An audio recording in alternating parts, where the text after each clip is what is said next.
नमस्कार, स्वागत है आपका वीकेंड मार्केट अड्डा में, जिसमें हम चर्चा करते हैं बाजार की और हफ्ते भर की बड़ी घटनाओं पर चर्चा। उससे अगले हफ्ते के क्यूज क्या मिलते हैं उस पर बातचीत और आपके मन में उठने वाले हर सवाल का जवाब देने की कोशिश करते हैं। तो इस हफ्ते 2-3 बड़ी घटनाएं हुई हैं जिनका जवाब ढूंढने की कोशिश करते हैं। एक तो मेरा जो मूल सवाल है, जो इस शो का हमने नाम रखा है कि अब चिंता खत्म हो गई है और बाजार यहाँ से दौड़ेगा। चिंता खत्म हो गई क्या वाकई भारतीय बाजारों के लिए, दुनिया भर के बाजारों के लिए? अमेरिका में एक ऐसा मंजर बना कि ऐसा लगा कि सारी मुश्किलें एक साथ खत्म हो गई हैं। इंटरेस्ट रेट घटने की बातें होने लगी हैं, इन्फ्लेशन कंट्रोल में आ गया है, ऐसे संकेत मिले हैं। और ये मैं नहीं कह रहा हूँ, बहुत सारी रिपोर्ट्स आई हैं, वे डिस्कस करेंगे। तो क्या वाकई बाजार की चिंता खत्म हो रही है? दूसरा एक बड़ा फैक्टर है जो डिस्कस करना चाहिए कि भारत में एक फैसला किया गया कि रिजर्व बैंक ने रिस्क वेट बढ़ा दिया है अनसिक्योर्ड लोन पर। इससे पूरे बैंकिंग सेक्टर में, एनबीएफसीज में, फिनटेक में, सब में असर देखने को मिल रहा है। क्या इम्पैक्ट होगा स्टॉक पे, बिजनेस पे, इस पे बातचीत करेंगे।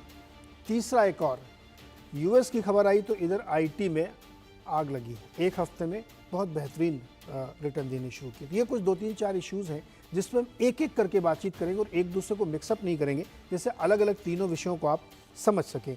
मैं आपके सामने कुछ नंबर्स रखता हूँ। पहले अगर इस पूरे हफ्ते को हम देखें तो जहाँ पे सेंसेक्स और निफ्टी ने लगभग 1.25 से 1.5% की रैली की है, बावजूद इसके बीच में 1-2 दिन थोड़ा सा ऊपर नीचे हुआ। लेकिन मिड कैप और स्मॉल कैप ने तूफान मचाया है। बीच में उनकी आलोचना हुई, गिरे चढ़े, लेकिन फिर से उन्होंने आउट परफॉर्म किया है। स्मॉल कैप तो लगभग 4% ऊपर गया है। ये बहुत इंटरेस्टिंग है, इस पर हम कई बार चर्चा कर चुके हैं। आज थोड़ा इसको और टच अपॉन करने की कोशिश करेंगे। इस हफ्ते अगर आप देखें तो आईटी इंडेक्स में ज़बरदस्त तेज़ी है। हाईएस्ट जो गेनर है वो आईटी इंडेक्स है, 5.25% ऊपर है। और उसके तमाम सारे स्टॉक देखिए 5-6% ऊपर चले हैं। तो क्या खेल है? क्या वाकई आईटी में अब जो लोग कह रहे थे कि अभी से लेकर रखो, आगे बढ़िया पैसा बनेगा, वो बनेगा क्या? तो मार्केट की चिंता खत्म, बैंकिंग सेक्टर और आईटी, इन 3 विषयों पर अलग अलग विस्तार से बातचीत करेंगे। हमारे साथ जो मेहमान हैं, सुनील सुब्रमण्यम सर हैं, MD and CEO Sundaram mutual fund के, और बहुत इंटरेस्टिंग बातचीत इनसे मिड कैप पे भी होगी। पंकज जैन जी हैं, एसडब्ल्यू कैपिटल के डायरेक्टर, दिल्ली से हमारे साथ जुड़ रहे हैं, और Anurag Singh managing partner Inset capital के, जो हमारे साथ अमेरिका से जुड़ रहे हैं। चूँकि बड़ी खबर अमेरिका से ही निकल के आई और उसी के बाद से फिर पूरे बाज़ारों में एक जिसको ना यूटर्न ले लिया। पता नहीं, बाजार वाले बड़े ट्रिगर हैप्पी होते हैं कि एक झटके में सब मूड बदल गया, सब कुछ तरह तरह की अलग अलग बातें होने लगी। अनुराग जी, एक एक विषय को लेते हैं। मुझे ये बताइए, क्या अमेरिका में चिंता खत्म हो गई है, इन्फ्लेशन कंट्रोल हो गया है और अब रेट कट होने की तैयारी हो रही है? क्या मार्च तक शुरू हो जाए कार्यक्रम? सो नीरज जी, आपको सुनील जी को और जैन साहब को गुड इवनिंग। और या नीरज जी, एक चेंज ऑफ स्टैंस है, and I want to announce this now, and this week I have had a change of stance. वो एक चेंज ऑफ मिनट रुकिए स्टैंस ये सर, है। अनुराग जी, ये ब्रेकिंग जी न्यूज़ है। जी अनुराग जी जी, ने बिल्कुल अपना रुख बदल लिया है। ये ब्रेकिंग न्यूज़ है। सुनील जी सुन रहे हैं जी ना, आप ध्यान जी से सुनिए, जी। उसको अंडरलाइन। अनुराग जी ने अपना रुख बदल लिया है और अब ये बुलिश हो गए हैं। जी अनुराग जी, कंटिन्यू करिए। और आपने अज्यूम ही कर लिया है कि हम बुलिश हो गए नीरज जी। सो हम्म। आई एम नाउ, जिस दिन मैंने इन्फ्लेशन नंबर्स देखे हम्म। इस बार वाले नीरज जी, हम्म। और करीब 8:30 बजे तक तो वो डेटा सेंट्रल टाइम पे आ गया था। अब by 9 o'clock I was 75% in the market. और उस दिन रैली भी बहुत जबरदस्त हुई मार्केट्स में। रसल अबाउट 5% उछाल के साथ बंद हुआ, तो it was a kind of a timely entry. So Neeraj, we are 75% in, and बाकी 25% बॉन्ड्स में रहेगा। उसका एक कारण है, बिकॉज टेक्नोलॉजी जब लोड साइकिल में आएगा तब हम वहां पे इन्वेस्ट करेंगे। बट ब्रॉडली मैसेज नीरज ये है कि inflation seems to be contained and broad gradually coming down। और ऐसा लगता है कि फेडरल रिजर्व का जो लास्ट रेट हाइक था वो अब फ्यूचर में नहीं है नीरज, वो जुलाई में जो हुआ था वही लास्ट रेट हाइक था। So that's a big news Neeraj. I think कुल मिला के ये जो एजुकेशन लोन्स भी सब शुरू हुए और ग्रेजुअल जो स्लो डाउन आ रहा है because of high lending rates in auto and housing, उससे नीरज तकरीबन कंटेंट है नाउ। अब इसमें एक जिंक्स है कि federal reserve will never come out and से कि देखिए हमने इन्फ्लेशन पे विक्ट्री ले ली है, बिकॉज वो फिर जिंक्स हो जाता है।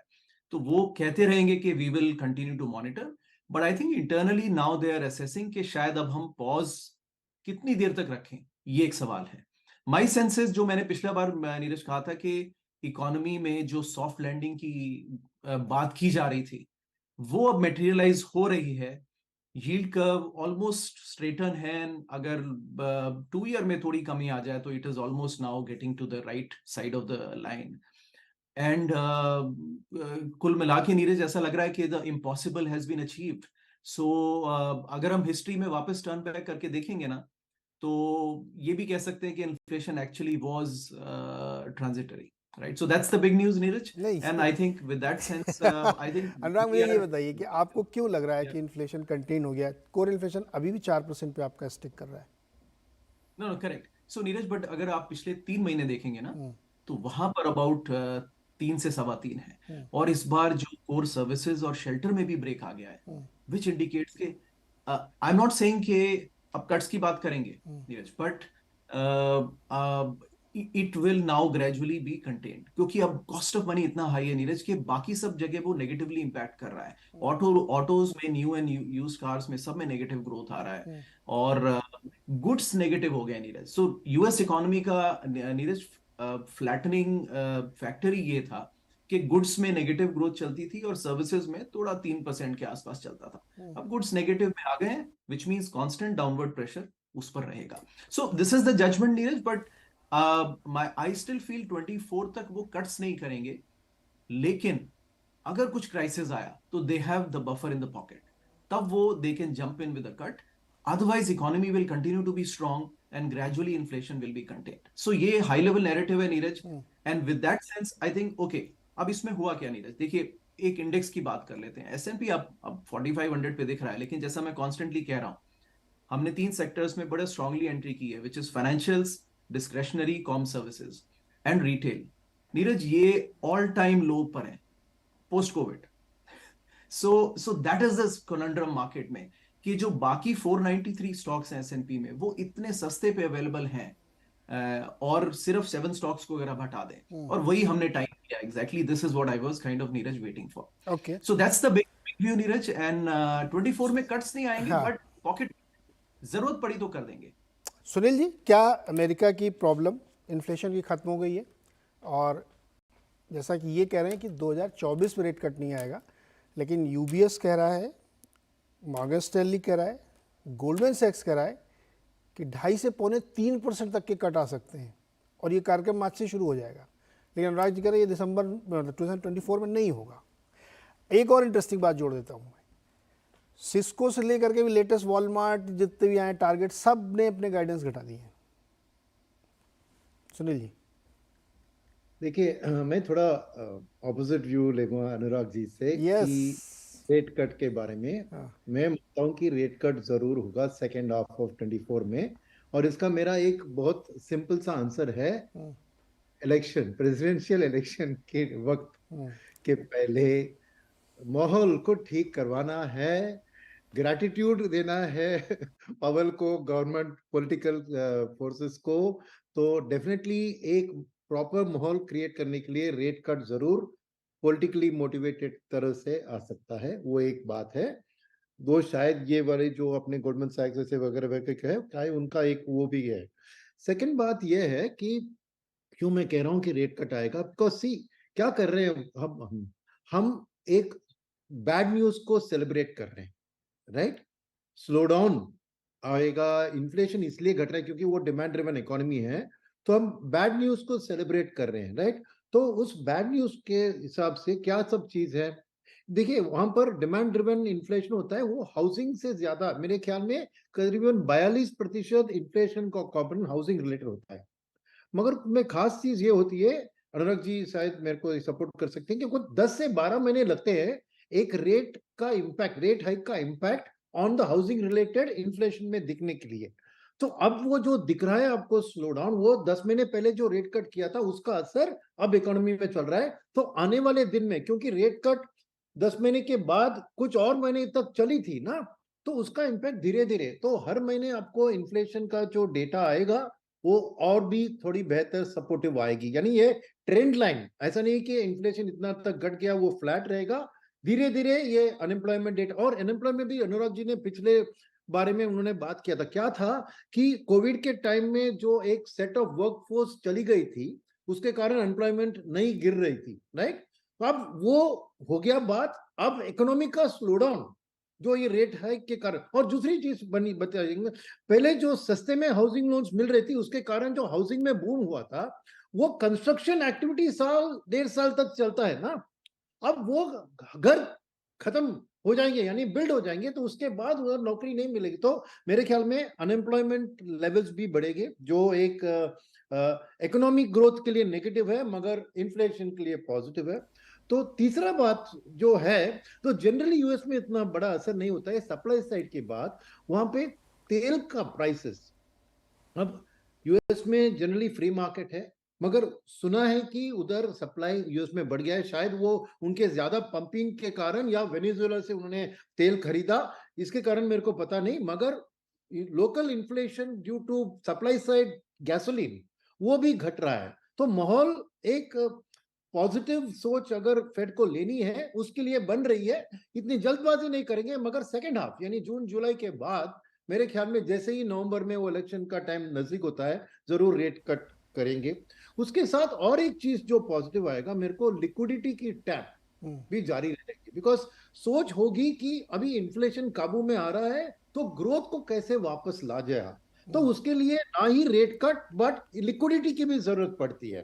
तो मेरे ख्याल में, और इसके ऊपर आइसिंग होगा कि कोई क्राइसिस आए, जो अनुराग जी ने भी रेफर किया था, कुछ कि एक ब्रेकडाउन हो जाए, ब्रेकआउट आए, तो उसके कारण और भी फेड को ग्रोथ को सपोर्ट करने के लिए कुछ ना कुछ मेजर्स लें। तो मेरे लिए माहौल, और फाइनल पॉइंट में बताऊंगा कि इशू ये है कि ये सब इकोनॉमी की बात चल रही है ना, इन्फ्लेशन, बट मार्केट की लेवल जो अनुराग जी ने बहुत सही बताया कि 493 stock low levels, life time loss पे है वैल्यूएशन के तौर पर अगर देखें, तो खरीदने के लिए वैल्यूएशन के जरिए आपको बड़ा मौका है।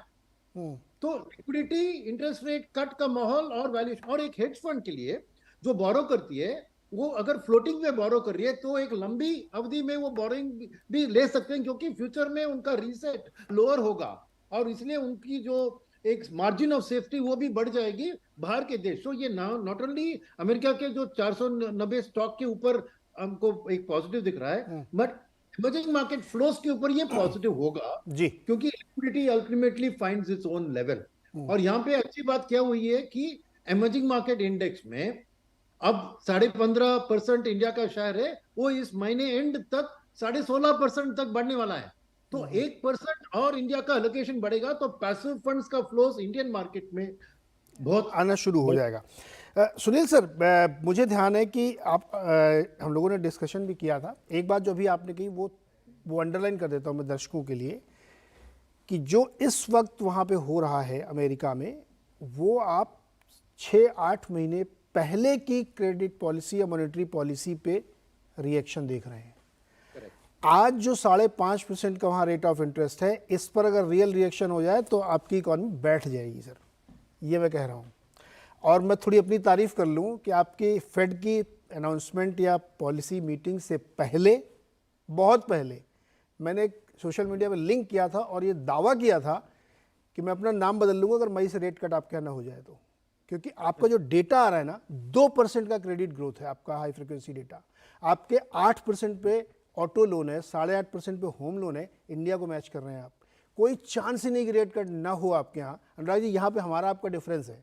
मैं कह रहा हूँ कि मई जून से आपके यहाँ रेट कट होना ही होना है, कोई रोक नहीं सकता, क्योंकि आपकी इकोनॉमी अभी 1 साल के लैग से चल रही है जी। सो 2-3 बातों पर रिएक्ट कर दें। I am not very strongly holding के सेकंड हाफ में रेट कट्स नहीं होंगे, बट देखिए एस्टिमेट्स वेरी फ्रॉम के 25 बेसिस पॉइंट के 2 रेट कट्स होंगे टू मतलब 2.5% का रेट कट हो जाएगा। तो I think all of this is positioning, but possible है सेकंड हाफ में रेट कट्स हो सकते हैं। अगर कोई इवेंट हुआ तो सेकंड, अगर इन्फ्लेशन और स्ट्रांगली कंटेन आ जाएगा तो हमें जैन फेब तक समझ में आ जाएगा कि they can afford to loosen rates. But third is, I have a view that economy is still going strong, Neeraj, because unemployment अभी 3.9 है, 4.2 पे पहुंच जाएगा। But as long as people hold the jobs and they keep earning, they keep spending. Housing में slow down आया है Neeraj, and I think gradually to support it maybe they might decide to do it in the second half. but it all depends on the strength of the economy, and I think economy will continue to be staying strong.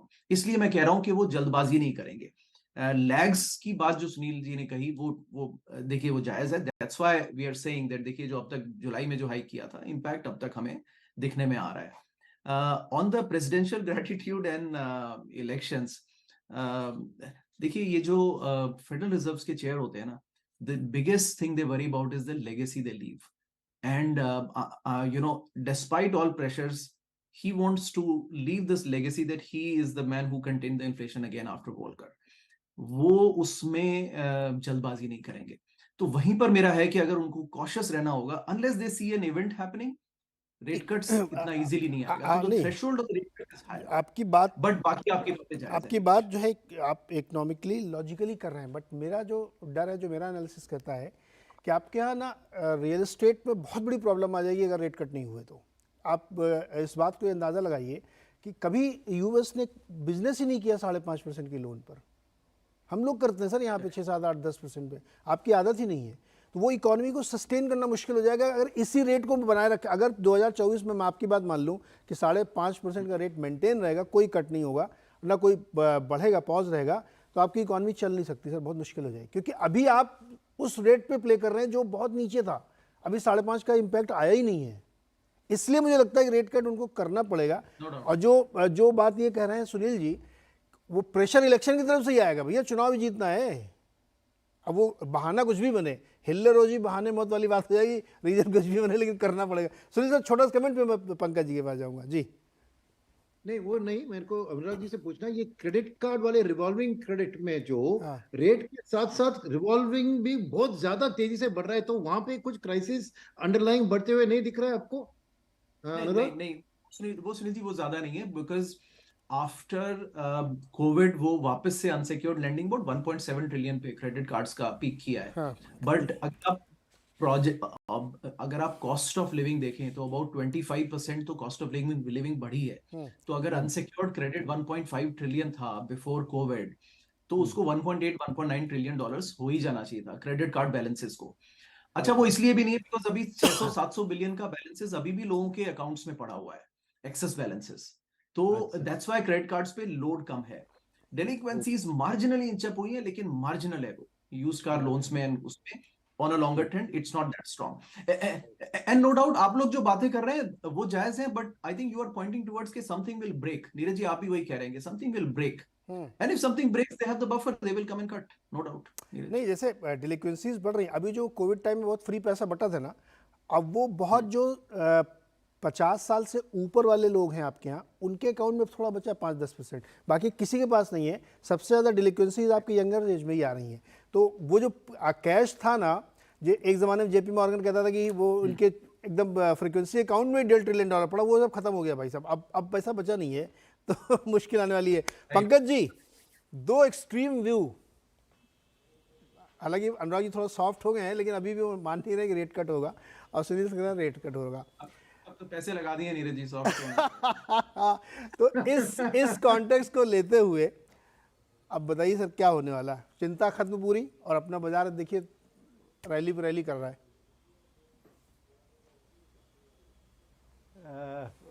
Neeraj ji नमस्कार, सारे को panelist को नमस्कार.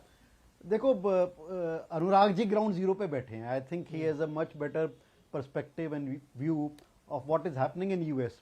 But जिस तरह के data points हम देख रहे हैं, जिस तरह के नोट्स हम पढ़ रहे हैं, I be talking to various friends जो हमारे यूएस में सेटल्ड हैंगे, I think I will take a neutral kind of view. मैं शायद उस कैंप में नहीं हूं कि बहुत जल्दी से in next 6 months rate cut आने वाला है. मैं यूएस मार्केट्स की बात कर रहा हूं.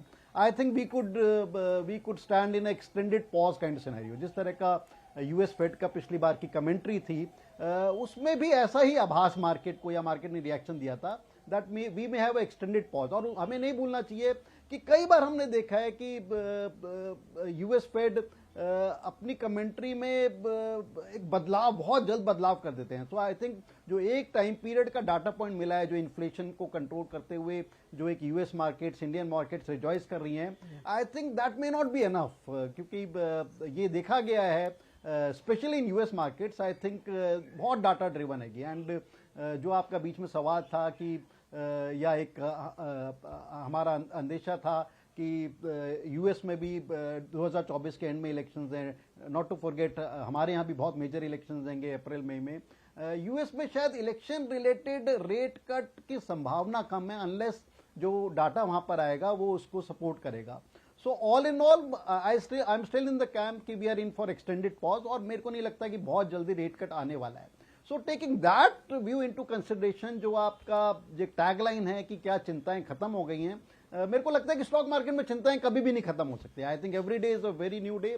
जो आज आरबीआई की तरफ से बयान आया, जो आरबीआई ने आज टाइटनिंग की, आई थिंक उसको भी कोई नहीं एक्सपेक्ट कर रहा था। पार्टी चल रही थी 5-6 दिन से, suddenly RBI came out with this hardening stand with respect to consumer loan. Not to forget globally ठीक है, लोकलाइज हैं, दो वॉर चल रही हैं, वो भी यू नेवर नो कब फ्लेयर अप हो जाए। एंड इंडिया में अगर हम बात करें, 3 दिसंबर को स्टेट इलेक्शन के रिजल्ट्स आने, I think that could be another sort of a hump और स्पीड ब्रेकर या एक्सीलेटर, वक्त बतलाएगा। और उसके बाद डेफिनेटली अप्रैल मई में एक मार्केट में काफी एक कंसर्न आ सकते हैं उस टाइम। तो मेरा ये मानना है कि we are in for extended pause in rate cuts over US, but हमारे को ये होप एंड प्रे करना चाहिए कि वहां पर रेट कट आए, क्योंकि अगर वहां पर रेट कट जब तक नहीं आएंगे, जो एक एफआई का हम स्टांस देख रहे हैं पिछले 6-8 महीने से, जो रेगुलर सेलिंग दिख रही है, जितना आउटफ्लो इंडिया से हो गया है, उस आउटफ्लो का थमाव 2-3 कारण से ही आ सकता है। या तो बहुत सीरियसली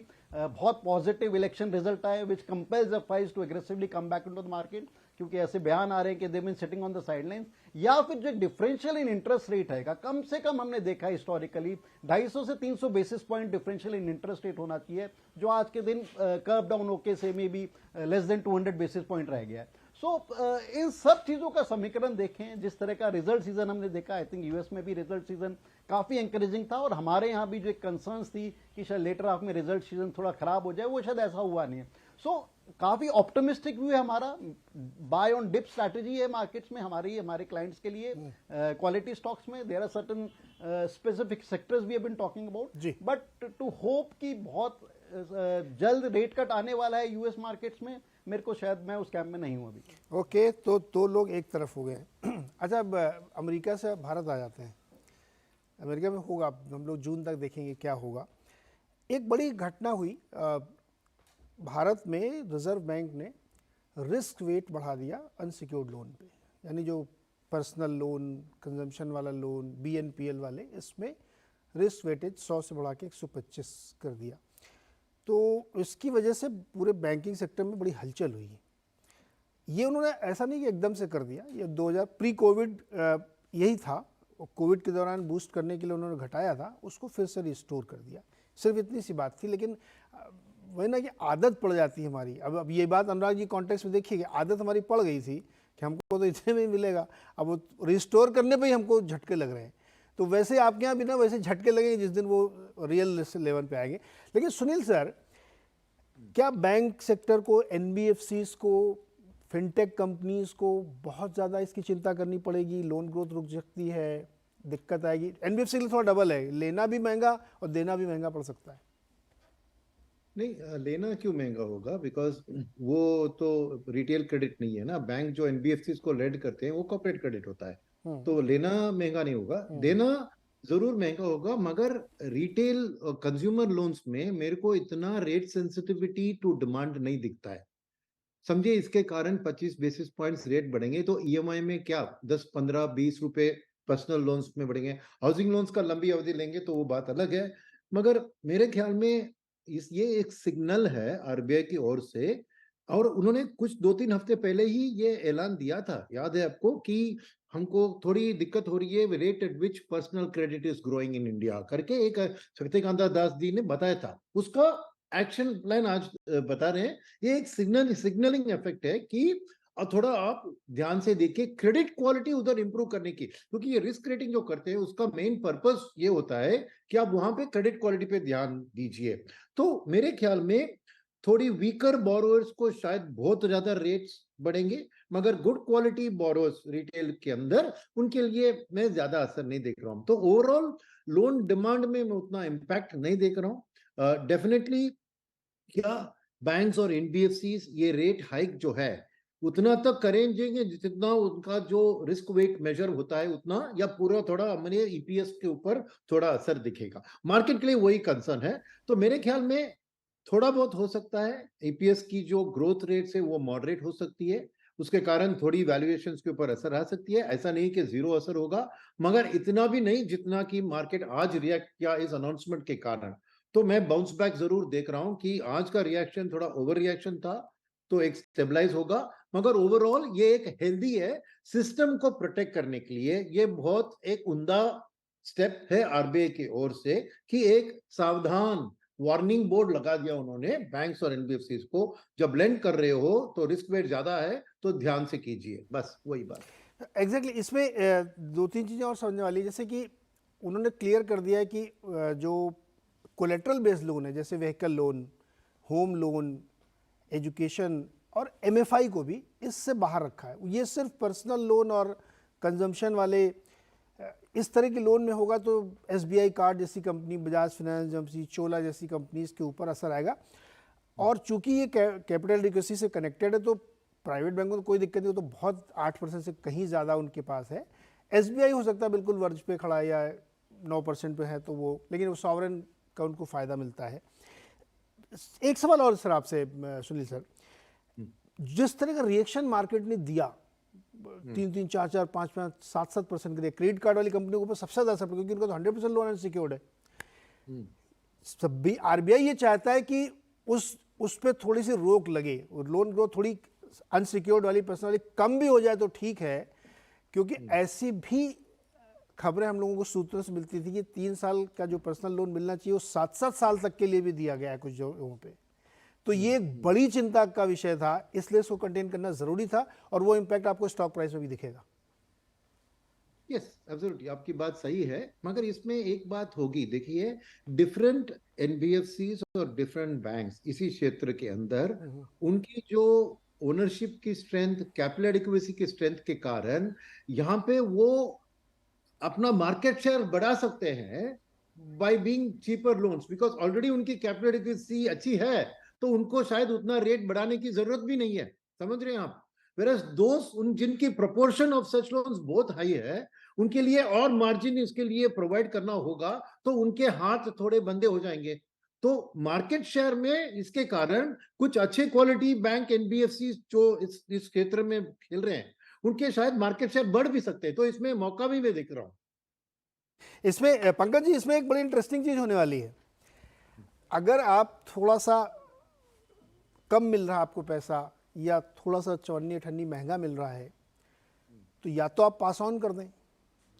अगर आप पास ऑन करते हैं तो इतना कॉम्पिटिटिव एटमॉस्फेयर है कि बैंक भी दूसरी काम में लगे हुए हैं, तो आप मैंने एनबीएफसी इसलिए कहा था सर डबल, क्योंकि जहाँ से आप लेके आ रहे हैं वहाँ से भी आपको फंड रेज करने में दिक्कत आएगी। या तो आप बॉन्ड कर लीजिए, लोन लेंगे आपको थोड़ा दिक्कत आएगी, और आपको महंगा नहीं करना है क्योंकि उस फील्ड में 10 लोग और लोन देने के लिए खड़े हैं। तो बड़ा एक दुविधा वाली स्थिति हो गई फॉर लेट्स से कि बजाज फाइनेंस है, अभी आपको वो बर्दाश्त करना पड़ेगा। हो सकता है ऐसा नहीं कि 5 बेसिस पॉइंट 10 बेसिस पॉइंट ही आपको झटका लगेगा इसमें। पंकज जी, क्या करेंगे आप लोग बैंक वाले, जो ये एनबीएफसीएस खबर के बाद वालों में? देखो नीरज जी, 2-3 व्यू पॉइंट्स हैं। एक तो जिस फील्ड में हम हैं, अगर हम उस हिसाब से देखें तो क्या ये जो एनबीएफसी सेक्टर है, क्या ये बैंकिंग सेक्टर है, और बैंकिंग सेक्टर को भी अगर हम 2-3 भाग में डिवाइड कर दें, प्राइवेट बैंकिंग स्पेस है, प्राइवेट बैंकिंग स्पेस में भी जो 3-4 दिग्गज बैंक्स होंगे और उसके नीचे जो 5-6 छोटे मझौले बैंक्स होंगे या पीएसयूज बैंक्स होंगे, तो क्या ये आउट परफॉर्मिंग सेक्टर रहेगा? क्या ये one of the best sector है to make money in next 3 to 6 month, जो इस तरह की मोमेंटम बुलिश मार्केट चल रही है? तो उसका शायद हमारा सिंपल हमारे क्लाइंट्स को या हमारे लोगों को शायद ये जवाब है कि you have to be very selective, and as a sector शायद ये आउट परफॉर्मिंग सेक्टर ना हो। जो आरबीआई ने कदम उठाया है, आई थिंक कोई बहुत बड़ा सरप्राइज नहीं था, इसके इंडिकेशंस आ रहे थे। There have been very serious positive noise around it कि ये जो जिस तरह के कंजम्पशन लोन्स, अनसिक्योर्ड लोन्स बढ़ रहे हैं, इसमें कॉशन लगाई जाए। और आरबीआई की आई थिंक ज्यादा एक जो इंटेंशन है कि यहाँ पर जो क्वालिटी ऑफ जो ये डिसबर्समेंट हो रही है उस पर कंट्रोल किया जाए। क्या ये पासिंग द पार्सल तो नहीं हो रहा? क्या जो वीकर लोग हैं जो फिनटेक के थ्रू ये लोन्स ले रहे हैं, एक तो जो नए नए प्लेयर्स आ गए हैं, चाहे वो स्टार्टअप की स्पेस पे हो, फिनटेक की स्पेस पे हो, I think it has become very easy जो बटन के थ्रू ये अनसिक्योर्ड लोन, छोटे छोटे अनसिक्योर्ड लोन लिए जाए। तो उसमें जो एक डाटा पॉइंट है, मैं शायद मैं आपके चैनल पे ही देख रहा था आज या कल, कि जो पिछले 1-1.5 साल में फिनटेक के थ्रू जो ये छोटे लोन्स डिसबर्सल हुए हैं, अनसिक्योर्ड लोन्स हुए हैं, उसमें करीब 10 से 11% NPA. I think that is a very very high kind of numbers, और उसमें डेफिनेटली ये डाटा पॉइंट आरबीआई को काफी पहले से मिल रहे होंगे। सो that is one of the concern. Secondly, ये मानना कि क्या यहां से 20-25 basis point interest rate companies बढ़ा पाएंगी, नहीं बढ़ा पाएंगी, वो मेरे को लगता है कि एब्जॉर्ब हो सकती है, क्योंकि जिस तरह का कस्टमर है, जो पर्सनल लोन का जो कस्टमर होता है, कंजम्पशन लोन का जो कस्टमर होता है, आई थिंक वो इतना डीपली वरीड नहीं है कि मेरा 10, 20, 15 बेसिस पॉइंट इंटरेस्ट रेट बढ़ गया। Whether that happens across the board और not, that is to be seen. But ठीक है, जो एक कैपिटल एडिक्वेसी है, जो बड़ी कंपनीज हैं, मेरे को लगता है कि वो ज्यादा अच्छी तरह इसको झेल पाएंगी, बजाय कि जो छोटे वीकर प्लेयर्स देंगे। सो ऑल इन ऑल मेरे को लगता है कि this is a temporary kind of effect which we have seen in the market. Stocks जो स्ट्रॉन्गर स्टॉक्स जैसे समथिंग लाइक बजाज फाइनेंस, या जो स्ट्रॉन्गर पीएसयूज बैंक्स हैं, या स्ट्रॉन्गर प्राइवेट सेक्टर बैंक्स हैं, वो मेरे को लगता है कि जल्दी जंप कर पाएंगे। बट फिर भी ऑल इन ऑल हमारा ये मानना है कि banking sector as such, private banking sector, PSU banking sector या एनबीएफसी सेक्टर एज सच एक बहुत आउट परफॉर्मिंग सेक्टर नहीं रहेगा, और हमारा फर्स्ट लाइन ऑफ इन्वेस्टमेंट शायद इस सेक्टर में नहीं होगा अगले कुछ महीनों में।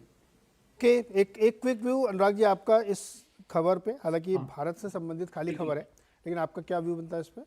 नहीं नीरज, इस पे बिल्कुल मेरा स्ट्रॉन्ग व्यूज है, विच इज नीरज ये, और मैंने ये साइकिल्स होते हुए देखी हैं पहले भी, और जब भी आप विद इन द साइकिल होते हैं ना नीरज, तो आपको लगता है कि बस दिस इज द मोमेंट और ये बदलेगा नहीं। तो Neeraj, I was in the cards industry 2002 से 2007-8 के बीच में, जो क्रेडिट कार्ड इंडस्ट्री ने ग्रोथ देखी, और उसके बाद जो उनको पुशबैक मिला डेलिक्वेंसीज के फॉर्म में नीरज, फिर वो 2013 तक बहुत कॉशियसली बढ़े। Every credit card company in India was very cautious. उसके बाद नीरज 2008-9 से 12-13 तक कॉर्पोरेट लेंडिंग में नीरज जो ग्रोथ आई, और जिस तरह की बिजर्ग लेंडिंग हुई, वो फिर 13 के बाद से रिफ्लेक्ट हुई। एंड देन 2017 का NBFC ILFS crisis and all, we all know that, right? Message ये है नीरज के we were in the moment where अगर आपका जो लोन्स होते हैं बैंकिंग सेक्टर के, वो नॉमिनल रेट पे ग्रो करनी चाहिए इकोनॉमी के, या फिर at the most twice of that. तो विच मींस इंडिया में 12 से 14 के ऊपर ग्रोथ नहीं होनी चाहिए। तकरीबन वही हो रही थी, लेकिन अनसिक्योर्ड साइड में 25 से 30% की ग्रोथ हो रही थी। Naturally this results in a NPS getting created later on, और इसमें कोई मतलब ये दुनिया भर में होता है, तो भारत इसमें भी एक्सेप्शन नहीं है। Then you to link it entirely कि रेस्ट ऑफ द इकोनॉमी में क्या चेंज हो रहा है। तो नीरज, आई थिंक ये कदम बिल्कुल, I think it is very good that RBI was monitoring this, और उन्होंने टाइमली इस पे ब्रेक लगाई है, because this, I think this would have created issues. इसमें मेरा सेंस ये है कि कुछ पैसा आपके मार्केट्स में भी नीरज जा रहा है, जो कि विच इज बिल्कुल आप सही कह रहे हैं। I think unsecured lending, this is absolutely true कि बहुत सारा पैसा जो अनसिक्योर्ड लेंडिंग का अलग अलग जो 250-300 तरीके के बैंक हमारे यहाँ चलते हैं, उसका कुछ पैसा इक्विटी डेरिवेटिव्स में जा रहा था, और ये भी एक कंसर्न का कारण था कि उसको रिस्ट्रिक्ट किया जाए, क्योंकि वो बेलगाम हो रहा था। इसमें कोई शक नहीं है, ये मानते हैं। सुनील जी, आप कुछ रिएक्ट करना चाह रहे थे? हाँ, मैं ये कह रहा था कि देखिए, इसका आपको रियल असर देखने के लिए ये एग्जिस्टिंग लोन बुक पे भी ये एडिशनल कैपिटल रिक्वायरमेंट आएगी। हाँ। मगर ज्यादातर personal loan fixed rate loans होते हैं। अब 3 साल के लिए आपने लोन दे दिया, आप रेट को बढ़ा नहीं सकते। तो ये एडिशनल कैपिटल, जो रिस्क कैपिटल उनको लाना है, उसको कॉम्पनसेट करने के लिए नए लोन के ऊपर और ज्यादा रेट हाइक करना होगा, ओवरऑल टू कॉम्पनसेट। समझ रहे हैं आप? तो हर एक एनबीएफसी बैंक के अंदर कितना एग्जिस्टिंग बुक है, फिर उनकी ओवरऑल लेंडिंग बुक में, क्योंकि अगर इसके लिए ज्यादा कैपिटल डालना पड़े तो उतना सिक्योर्ड लेंडिंग के लिए में पैसा कम हो जाएगा ना। एग्जैक्टली। हाँ, तो ये एक एग्जिस्टिंग बुक की प्रॉब्लम है। नए लोन्स में जो बढ़ रहा है, जो आप शायद नए लोन्स में क्योंकि आपके व्यूअर्स की लोन बढ़ जाएगी उसके ऊपर ध्यान दे रहे हैं, पर मार्केट का इम्पैक्ट उसके ऊपर ही होगा कि एग्जिस्टिंग लोन बुक पे हर एक एनबीएफसी या बैंक को कितना ज्यादा कैपिटल एलोकेशन इसको अलर्ट करना होगा। That will come at the cost of other loans. Exactly, इसीलिए मैंने कहा था कि वो ओवरऑल बिजनेस को आपको डालेगा। ये एक बहुत स्लो स्टेप होगा, लेकिन ये क्रेडिट ग्रोथ पे असर डालेगा, ये अनवारंटेड लोन पे असर डालेगा, ये जो बहुत फ्री का पैसा बढ़ रहा था, फ्री इन द सेंस कि बहुत ज़्यादा अनसिक्योर्ड बांट रहे थे, उस पर रिस्ट्रिक्शन आएगा, क्योंकि मकसद ही यही था कि इसको थोड़ा सा कंट्रोल करने की ज़रूरत है। मैं छोटा सा यहाँ पे ब्रेक लेता हूँ, सर लौट के आके फिर आईटी हम लोग डिस्कस करें। एक चीज़ मैं खाली आप विचार के लिए छोड़ जाता हूँ यहाँ पे, भारत का बैंकिंग सेक्टर एक बहुत पिकुलियर सिचुएशन से गुजर रहा है। आप बहुत बड़ी बड़ी बैंकिंग के कॉन्फ्रेंसेस को सुने तो उसमें ये एक सेंस निकल के आता है कि कोई लॉन्ग टर्म की लेंडिंग नहीं करना चाहता। हर आदमी चाहता है कि 2-3-4 साल की मैक्सिमम लेंडिंग हो, और वैसे में फिर कॉर्पोरेट लेंडिंग सफ़र कर रही है। ज़्यादातर यही लेंडिंग हो रही है, रिटेल के दे दो, ये छोड़ दो, सिक्योर्ड लेंडिंग है। ये एक बदलता हुआ ट्रेंड है और अगले 2-3 साल में इसमें बहुत बड़े चेंजेस होने वाले हैं। कैसे पैन आउट होगा ये वाकई हमें थोड़ा देखना पड़ेगा, अभी कुछ कहा नहीं जा सकता, लेकिन ये एक नया ट्रेंड है इंडियन बैंकिंग इंडस्ट्री में जिससे डील करना पड़ेगा। एक छोटा सा ब्रेक के बाद आते हैं जरा आईटी पे बात करते हैं, क्योंकि आईटी सेक्टर में पंख लग गए हैं। जैसे अमेरिका से घंटी बजी कि अब ब्याज दर नहीं बढ़ेंगी, तो इधर कार्यक्रम चालू हो गया।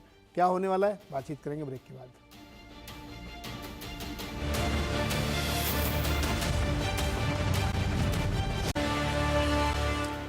स्वागत है एक बार फिर से आपका, और हफ्ते की चर्चा हो रही मार्केट की, क्या क्या हुआ। तो हमने अब तक डिस्कस किया कि अमेरिका में क्या हो रहा है और आरबीआई ने जो एक रिस्क वेट बढ़ाया है उस पर क्या असर होगा, इस पर हमने बातचीत की।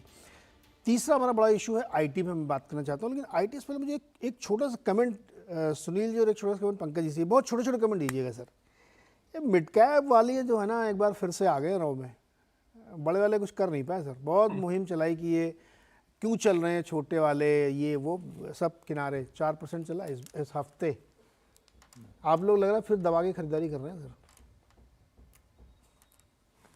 मगर मैं कहूंगा कि ये एक valuation driven, liquidity driven bounce back है।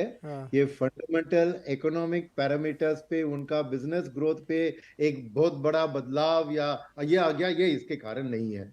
यह मेरी मानना है कि वही बात है, क्योंकि डोमेस्टिक फंड्स के साथ मिड कैप और स्मॉल कैप में करीबन एसआईपी बुक का ही देखिए आप 30% mid and small cap funds में है और एक 30% मल्टी कैप फंड्स में है। यानी 60% ऑफ द फ्लोज पोटेंशियली आपको मिड एंड स्मॉल कैप, तो उसमें 10% लार्ज कैप पे जाएगा। समझिए कि आधा जो एसआईपी का flow which means around 8,000 crore a month dedicated mid and small cap sector में आ रहे हैं। और वहां पे क्या होता है कि फंड मैनेजर्स ऑलवेज एक बेंचमार्क के ऊपर ध्यान देते हैं, और जितना बेंचमार्क का वेटेज होता है उससे वो ज्यादा। तो वैल्यूएशन के तौर पर, क्योंकि आईटी में इतना दबाव आया है, आज क्वालिटी ऑफ द कंपनीज अच्छी है मगर वैल्यूएशन गिर गई है, लिक्विडिटी हाथ में है, तो खरीदारी हो रही है। तो यही है, मैं कहूंगा कि ये एक पार्ट ऑफ दैट प्ले है। मेरे को ऐसा कोई बहुत बड़ा इस अर्निंग सीजन के जरिए बहुत एक जबरदस्त ग्रोथ की अपटिक ईपीएस ग्रोथ में नहीं दिखी, साफ नहीं दिख रहा। राइट। पंकज जी, आप लोग बहुत खरीद रहे हैं क्या आजकल, स्मॉल कैप मिड कैप?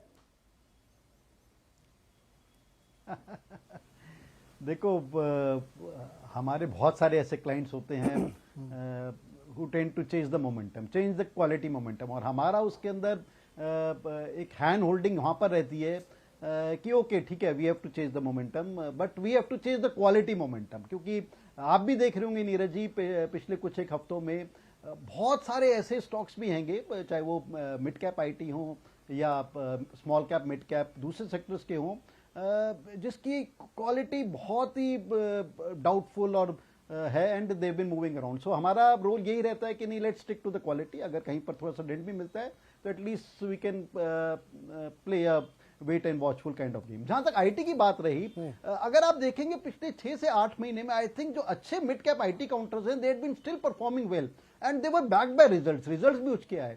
जो लार्ज कैप आईटी थे, आई थिंक पिछले 2-3 क्वार्टर में उनके रिजल्ट्स भी काफी चैलेंज भरे आए, बट उसके अंदर जो एक क्वालिटी ऑफ मैनेजमेंट है या क्वालिटी ऑफ प्रोडक्ट है उसमें कभी भी डाउट नहीं था। वैल्यूएशंस काफ़ी कंपेलिंग हो गई थी पिछले 5-7 हफ्तों में लार्ज कैप की। एंड अब जैसे ही एक टर्न अराउंड आया है, जैसे इंटरेस्ट रेट का टर्न अराउंड आया, ट्रेजरी यील्ड का टर्न अराउंड आया यूएस में, आई थिंक जो एक शॉर्ट पोजीशंस, काफी शॉर्ट भी बॉल्ड अप हो गई थी आईटी में, तो अभी तो वो एक मोमेंटम है, वो कैचिंग अप मोमेंटम है। Whether this momentum will sustain, whether it is a medium to longer term kind of a change over effect, whether it is a U turn, I think वो अभी देखने वाली बात है। But definitely I think valuation बहुत compelling हो गई थी, शॉर्ट्स काफी इनबिल्ट हो गए थे लार्ज कैप आईटी में, and it was bound to happen, and this may carry on for some more time. I think November series तो डेफिनेटली मेरे को लगता है कि अभी स्ट्रेंथ वाली ही रहनी चाहिए आईटी के लिए। व्हाट हैपेंस बियॉन्ड दैट देखते हैं, but mid cap IT as such I think is a story जो काफी अनफोल्ड हुई है पिछले 6-8 महीने में, and that story could continue क्योंकि काफी अच्छे प्रोडक्ट है, काफी अच्छी कंपनी है, and they have been delivering stupendous results. IT Indian IT companies की एक क्रोनोलॉजी देखते, थोड़ा सा ब्रीफली बताते हैं, फिर अनुराग जी आपके पास आते हैं। कोविड के दौरान आईटी स्टॉक्स में बहुत तेज़ी बनी, तो नए नैरेटिव्स बने, वर्क फ्रॉम होम होगा, हो भी रहा था, सही बात है, आईटी के थ्रू बहुत चले, तो डबल ट्रिपल क्वाड्रपल टाइप के स्टॉक हुए, मिड कैप में तो 10 गुना हुए। 22 के मिड में आके रुक गए क्योंकि कोविड ख़त्म हो गया था, तो उसके बाद वो स्टोरी ख़त्म हो गई। लेकिन स्टॉक के प्राइसेस बहुत करेक्ट नहीं हुए लार्ज कैप में, वो बहुत 5-10% से ज़्यादा करेक्ट नहीं हुए, वो वहाँ पर रुक गए, वहीं पे खड़े हुए, रिजल्ट कैसा भी आए वो वहीं पे खड़े हुए, कमेंट्री कुछ भी दो आप वो स्टिक कर गए। मिड कैप की रैली कंटिन्यू थी, आप कुछ एक नाम आप जानते हो कि लेने की ज़रूरत नहीं है, वो लगातार अभी भी वैसे ही चलते रहे। क्यों हुआ? क्योंकि ब्याज दरें बढ़ना शुरू हो गई थी यूएस में। अब इस मोड़ पे जब इंटरेस्ट रेट कटने की बात हो रही है, इन्फ्लेशन कंटेन की बात हो रही है, और यूएस से जैसे ही सिग्नल आया तो आपने देखा कि इसी वीक आईटी स्टॉक्स में ज़बरदस्त रैली इंडिया में बनी, सारे लार्ज कैप बड़े स्टॉक्स में तेज़ी देखने को मिल रही है, मिड कैप तो ऑलरेडी परफॉर्म कर रहे थे। अनुराग जी, क्या आईटी शेयर में ये जो रैली बन रही है लॉजिकल है, ठीक है और बिल्कुल होनी चाहिए? हाँ देखिए नीरज, रिवाइंड करते हैं हमारे डिस्कशन को, और मैं ये तो अब तकरीबन 1 साल से ही मैं ये कह रहा हूँ कि इंडियन आईटी, और आप बात करते हैं नीरज हमेशा टाइमिंग द मार्केट, राइट, और मैं उसको उसमें ऐड करूंगा टाइमिंग द साइकिल्स। देखिए ये क्लासिक टाइमिंग द मार्केट होता है। इंडिया में एक वैल्यूएशन का, एक रिलेटिव वैल्यूएशंस हाई रहते हैं, मैं तभी से कह रहा हूँ, आई थिंक तब इन्फोसिस तकरीबन 1200 पर था, तो आई वाज सेइंग कि देखिए अभी टाइम है, आप पोजीशंस बना लीजिए और फिर समय नहीं मिलेगा, और you know that is what seems to be playing out. तो देखिए नीरज क्या है कि uncertainty is off the table, and ये टेक्नोलॉजी कंपनीज को इंडियन बिजनेसेस, इंडियन इकोनॉमी से लेना देना नहीं है, they work on how the US economy performs and then relatively how the European economy performs. Once the अर्स, अब हम लोग बात कर रहे हैं नीरज, हमारी डिबेट हो रही है कि कट्स कब आएंगे, बट सवाल ये नहीं कि कट्स आएंगे कि नहीं आएंगे, दे विल कम, राइट। तो अगर uncertainty is off the table, then these companies have a clear runway. So these companies are betting on US economy. And you know, as they say, don't bet against America as well, right? But they say don't bet against India also. That is also partly true. But तो नीरज यही classic timing होती है कि आपने जब sector में headwinds हैं और वो बीटन डाउन वैल्यूएशन है, तभी पोजीशंस बनाने होते हैं Neeraj. I am fully convinced, जिस किस्म का कैश जनरेशन ये कंपनीज करती हैं, अब आप गोइंग फॉरवर्ड देखें, they are almost like staples Neeraj, जैसे अपने लिवर्स हो गए या यहाँ पर वॉलमार्ट हो गया। आप डिसाइड कर सकते हैं उनको वैल्यूएशंस 15 मल्टीपल देना है कि 25 देना है कि 40 देना है, वो मार्केट का रिलेटिव वैल्यूएशन है। बट इस तरह के स्ट्रॉन्ग कैश जनरेटर्स नीरज आसानी से क्रिएट नहीं होते हैं, तो आई बिलीव जब भी ये बैड टाइम से गुजरे, इन पे पोजीशंस बना लें। I have focused on the large cap rather than mid cap, small cap, because इसमें big becomes bigger. Like this is also like financials and banking. Big becomes bigger. So Neeraj, I'm more than happy that this is very vindicated stand. This is classic timing that I like to do. This is my style and this is what I like to. क्या America में recession की संभावना है? नहीं नीरज, मैं तो hold कर रहा हूँ व्यू, पिछले डिस्कशन में भी था कि recession will not come Neeraj, because employment market इतना टाइट है, वो उसको होल्ड करके रखेगा। और स्लाइटेस्ट हिंट पे आप देखिए डेटा मॉनिटर हो रहा है, स्लाइटेस्ट हिंट पे कट्स आ जाएंगे, तो फिर you know we are classically, you know we have almost achieved the impossible which history suggested that it is very hard to achieve. वो लगता है कि the economy will stay strong Neeraj. Sunil ji आपने and so IT supported. Sunil ji आपने एक चीज notice की, अनुराग जी अभी हाल फिलहाल में भारत आए थे, करेक्ट। एक दौरे का असर देख लीजिए आप। अभी 2-3 चक्कर लगने के बाद क्या हाल होगा अनुराग जी का आप सोच सकते हैं। ये सिर्फ अभी एक बार विजिट है और जिनसे मिल के गए मुझे पक्का पता है कि एकदम बदल गए अनुराग जी। सुनील इंडिया आने के बाद उनकी सोच अमेरिका के बारे में भी बदल गई। नीरज जी, हाँ नहीं, सो नीरज जी इस पर एक मुझे एक मूवी का डायलॉग याद आ रहा है कि अगर ये इत्तेफाक है तो ये बहुत ही दिलचस्प इत्तेफाक है। तो मैं बस यही कहूंगा, लेकिन ये इत्तेफाक है नहीं, ये बहुत बहुत खूबसूरत इत्तेफाक है ये, मैं तो इसे मजाक में कह रहा हूँ लेकिन ये बहुत खूबसूरत इत्तेफाक है। अभय जी ये शो सुन रहे होंगे, जब मैं उनको दिखाऊंगा तो वो उनको बहुत मजा आएगा। सुनील जी क्या आपका क्या व्यू है आईटी में, और क्या आप इस थ्योरी को बाई कर रहे हैं कि अब यूएस की समस्याएं खत्म हो गई इसलिए आईटी में तत्काल पोजीशन बना लेनी चाहिए, और अब रेट कब कट होगा ये डिबेट हो सकती है, होना तो तय है, कब होगा चलो जून में नहीं दिसंबर में होगा, तो इसलिए आईटी बाई है? देखिए मैं कहूंगा ना कि अभी मैंने कहा कि वैल्यूएशन के तौर पर बाई है, ग्रोथ ऑफ ईपीएस के ऊपर मैं अभी क्लैरिटी नहीं है। अब ये सोचिए कि वैल्यूएशन क्यों मेरे लिए बाई है, मैं बताता हूं कि पैसिव फ्लोस, क्योंकि ये जो लिक्विडिटी का माहौल अमेरिका में बदला है कि एक रेट कट का माहौल, एक फ्रीइंग अप ऑफ लिक्विडिटी, वो लिक्विडिटी जरूर इमर्जिंग मार्केट आएगा, और इमर्जिंग मार्केट के अंदर जब आता है, मैंने देखा कि पिछले 3 साल से पैसिव फ्लोस एक्टिव फ्लोस को डोमिनेट कर रहे हैं एज अ पूल। तो पैसिव फ्लोस जब आते हैं, आईटी एक बहुत सिग्निफिकेंट हिस्सा है हमारे इंडेक्स में, तो ऑटोमेटिकली वो आईटी का बाइंग सपोर्ट आपको मिलेगा और वैल्यूएशंस बढ़ेगी। तो वो आने वाले दिन के पहले जितना आप आईटी खरीदोगे आपके लिए फायदेमंद होगा, मगर वो एक लेवल, शायद वो समझिए कि प्री कोविड लेवल तक जब वैल्यूएशंस वापस पहुंचते हैं, वहां पे एक फ्लैटनिंग होगा, क्योंकि अगला ग्रोथ जो एपीएस में आएगा वो होगा, जैसे अनुराग जी कह रहे हैं कि रिसेशन नहीं आएगी, एक सॉफ्ट लैंडिंग होगा, और उसके बाद यूएस में ग्रोथ की वापसी। जब वो ग्रोथ की वापसी दिखे तो second leg of IT rally होगा, क्योंकि ये बिजनेस के ऊपर होगा कि जो अमेरिकन बायर्स है उनके आईटी कंपनीज के, बीएफएसआई सेक्टर, मैन्युफैक्चरिंग सेक्टर, जो भी सेक्टर, वहां पे वो अपना जो इतने साल से उन्होंने खर्चा नहीं किया आईटी बैकबोन को बदलने में वो खर्चा जब आएगा, बड़े बड़े ऑर्डर्स आएंगे, तो वो सेकंड लेग ऑफ रैली होगा। तो मेरे लिए 2 लेग की रैली दिखती है। इसमें खाली एक वार्निंग है कि अगर अनुराग जी गलत निकले और सॉफ्ट लैंड के बगल में एक हार्ड लैंडिंग कभी भी हो जाए, तब शायद आईटी में एक वापस करेक्शन भी आ सकता है। तो ये देख के समझने वाली बात है, ट्रैक करने वाली बात है। मैं ये नहीं कह रहा हूं कि अनुराग जी गलत है, मगर ऑलवेज एक जो प्रेडिक्शन करते हैं उसमें एक ऑपोजिट व्यू को भी हमें एक डिफेंसिव हेड्स के तौर पर डेफिनेटली चलना चाहिए। नहीं इसमें कोई शक नहीं, हम में से कोई भी गलत हो सकता है, वी आर नॉट गॉड। तो एक चीज़ बहुत इंटरेस्टिंग कही सुनील सर आपने कि अभी जो रैली चल रही है ये वैल्यूएशन लेड रैली है ना, थोड़ी देर तक चलेगी, लेकिन ये जो मैंने अभी कहा था जब क्रोनोलॉजी हम देखते तो बहुत गिरे भी नहीं थे, ऐसा नहीं कि टीसीएस बहुत गिर के 1500 रुपये का आ गया हो, वो वहीं पे 3500 3200 3500, तो वैल्यूएशन बहुत चीप नहीं थे। तो ये आपके हिसाब से फिर ये रैली बहुत लंबी नहीं चलेगी, एक स्टेज पे जाकर रुक जाएगी, फिर अगर यूएस में बिजनेस ग्रो किया तो नेक्स्ट लेग आएगा, अदरवाइज फिर हो सकता है वहां प्लेटो बने और नीचे भी आ जाए, ऐसा पॉसिबल है? वही मैं कह रहा था। ओके, एग्जैक्टली आपने समराइज किया।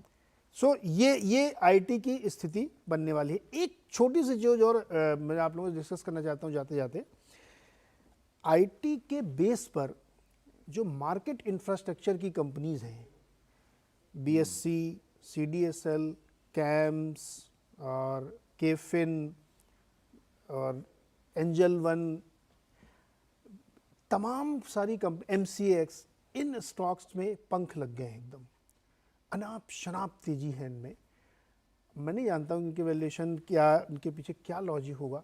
क्या सुनील जी ये इसलिए हो रहा है क्योंकि हमारा कैपिटल मार्केट बहुत तेज़ी से बढ़ रहा है, और अगर 16,000, 17,000, 18,000, 20,000 करोड़ की एसआईपी बढ़ती जाएगी तो ऑब्वियसली ये सब चलेंगे ही चलेंगे, क्या ये रीज़न है? ये एक मुख्य कारण है, मगर उसके अलावा मैं ये भी कहूंगा कि डिजिटल पेनिट्रेशन और मोबाइल पेनिट्रेशन जो हो रहा है और जो ये सब मार्केट इंफ्रास्ट्रक्चर कंपनीज ने बहुत आसान कर दिया मार्केट में घुस के बाहर आने में। हर एक जो प्लेयर होता है यहाँ पे बहुत ईज ऑफ डूइंग बिजनेस को आगे बढ़ा रहा है और बहुत सिंपली ये काम चल रहा है। और इसीलिए digital penetration, Jan Dhan Aadhaar mobile की जो फॉलो थ्रू है, प्लस मार्केट का अवेयरनेस, इसमें एम्फी का भी म्यूचुअल फंड सही है का कैंपेन जो सबके सामने एक बहुत आसान चीज है म्यूचुअल फंड, ये एक इन्वेस्टर एजुकेशन जो किया हुआ है, ये सब मिला के। और तीसरी बात मैं कहूंगा कि कंज्यूमर सरप्लस, सी पोस्ट कोविड में क्या हुआ कि overall average per capita income थोड़ा बढ़ा, मगर मार्जिनल पीपल और मिडिल इनकम, हाई इनकम में बहुत जमीन आसमान का फर्क आ गया। एक्चुअल कंज्यूमर सरप्लस इंडिया में मिडिल क्लास और हायर मिडिल क्लास के बहुत बढ़ गए, तो पैसा भी हाथ में है और आपने देखा, इसलिए आपको हाई एंड कंजम्पशन में भी आपको उसका असर दिख रहा है, मगर एक पोर्शन सेविंग्स और इन्वेस्टमेंट और स्पेकुलेशन में भी चल रहा है।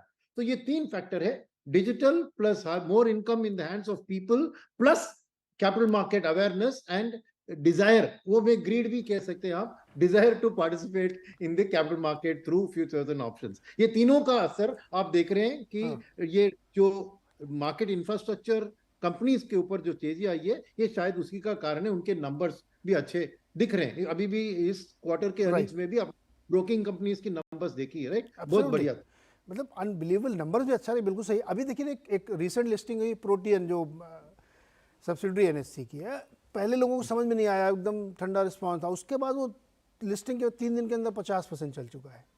तो इस तरीके की जो डिजिटल की थीम या नई थीम या उसमें बहुत तेजी है। पंकज जी, आप लोग क्या बाई कर रहे हैं, क्या है सब आपने खरीद लिया क्या, एमसीएक्स इतना चला दिया?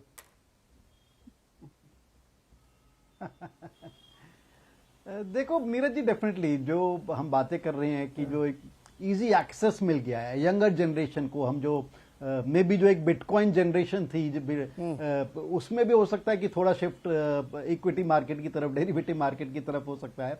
बट एनीवे, अगर हम सीरियस नोट पे बात करें, वैल्यूएशन बहुत ज्यादा बढ़ गई है, बहुत एक्सटेंडेड वैल्यूएशन हो गई है पिछले 3-4 महीने में। देखे I think script like BSC और एमसीएक्स 70-100% राइज कर गए हैं। So I think these are not sustainable kind of rise. और हमने पहले भी देखा है कि कोई भी एक सेक्टर अगर जिसके अंदर एक ग्रोथ पोटेंशियल दिखता है, market tends to overshoot the valuation in short period of time. तो क्या ये सस्टेन कर पाएगा? आई थिंक मेरे को लगता है कि थोड़ा मुश्किल है। बट अगर हम on a medium to larger platform देखें, ऑन लार्जर टाइम स्केल पे देखें, say something like a CDSL और समथिंग लाइक कैम्स, अगर आप इसको एक इन्वेस्टमेंट बेसिस पे इवन एट करंट वैल्यूएशन बात करें, I think it's difficult to go wrong अगर आप इसको 2 से 4 साल का व्यू लेके चले। क्योंकि जिस तरह से इक्विटी मार्केट में ग्रोथ हो रही है, जिस तरह से ग्रोथ का पोटेंशियल है, वो नजर आ रहा है। And I think if we get a steady government after general elections, अगले 2-4 साल और बहुत स्ट्रॉन्ग ग्रोथ मार्केट में दिख सकती है। अभी तो एफआईज बहुत डाउन प्ले कर रहे हैं हमारी मार्केट्स को। Once they enter our markets, rather once they re enter our markets, I think market में और सीरियस वैल्यूएशन बढ़ सकती हैं। So to sum it up, मेरे को लगता है कि ये जो particular broking industry related stocks हैंगे, एमसीएक्स है, बीएससी हैंगे, शायद ज्यादा रन अप हो गया है पिछले कुछ एक हफ्तों में, थोड़ा सा पॉज इन में आ सकता है। But on a longer term basis I think these stocks would continue to give decent returns. But as of now मेरे को लगता है कि रनअप काफी स्ट्रॉन्ग और काफी फास्ट हो गया है। बिल्कुल। अच्छा, जो भी चर्चा के दौरान, पूरे शो के दौरान किसी भी स्टॉक का नाम लिया गया तो वो सिर्फ एग्जांपल के लिए गया है, ये कोई बाई सेल रिकमेंडेशंस नहीं है। आप अपने इंडिपेंडेंट फाइनेंशियल एडवाइजर से बात करके ही कोई इनिशिएटिव लें। हम लोगों ने सिर्फ इसको इसलिए क्योंकि आपको पॉइंट समझ में आए कि मैं प्रूव क्या करने की कोशिश कर रहा हूँ। 3 इशू हमने डिस्कस किए, आईटी सेक्टर में क्या हो रहा है, बैंकिंग सेक्टर में जो नया डिक्टेट आया है उससे क्या होगा, और यूएस में क्या हुआ और उससे वजह से हमारे मार्केट में क्या परिस्थितियां बन रही हैं। एक इशू जो आगे भी हम लोग चर्चा करें क्योंकि अभी ऑनगोइंग है, कि ये बात सही है जो अभी पंकज जी कह रहे हैं, सुनील जी ने भी कही कि इलेक्शन एक बहुत बड़ा ट्रिगर। इलेक्शन सिर्फ इसलिए मत देखिए कि कौन जीता कौन हारा, पॉलिसी कंटिन्यूटी एक बहुत बड़ा रीज़न होता है। और रियली वेरी बिग रैली होगी आने वाले समय में, आप देखेंगे उसको हम लोग आगे फिर कभी एक्सप्लोर करेंगे। लेकिन डेफिनेटली मार्केट एक बहुत ही इंटरेस्टिंग जंक्चर में है, तब जबकि एफआईआईज अभी बहुत दिलचस्पी नहीं दिखा रहे हैं। कुछ थोड़ा बहुत उन्होंने दिखाई है लेकिन अभी बहुत दिलचस्पी उनकी इंडियन मार्केट में नहीं है, तब हम इस तरह की रैली दिखा रहे हैं। तो मुझे लगता है कि आगे बहुत बढ़िया समय आने वाला है। बहुत बहुत शुक्रिया सर, हम हमारे साथ जुड़ने के लिए, बातचीत करने के लिए। ध्यान रखिए, एंजॉय करिए, हेल्दी रहिए। बहुत बहुत शुक्रिया सर।